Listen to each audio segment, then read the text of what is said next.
açıp görmen doğru mu?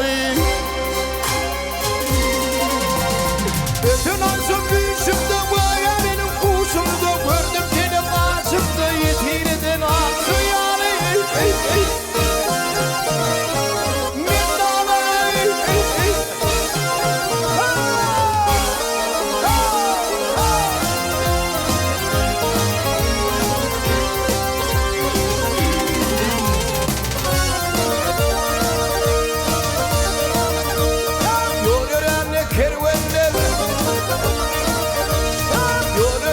Kervenler kapır yerde yatmaya, çölde gelen mervenlerim çevrelerine atmaya, aratmaya.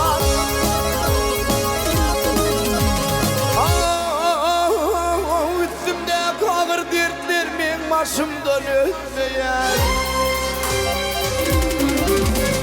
Canım edip binayı yalvarıp yılır yarım, ömrüm geçirdim gayı, sana diyen atı yarım.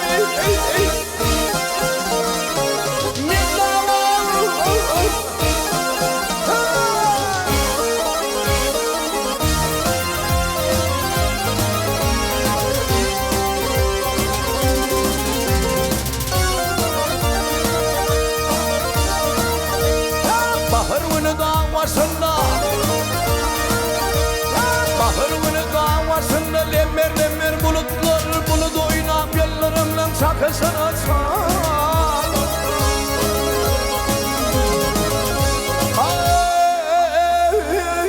Barça koltuğum atsı yarım benim yolum biliptir.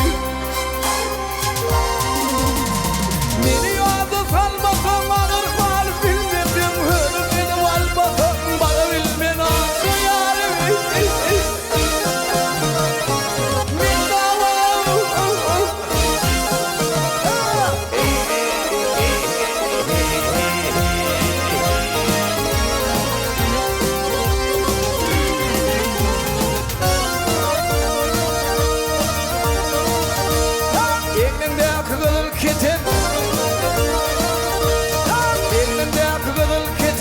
Şuna targoya şafak giysin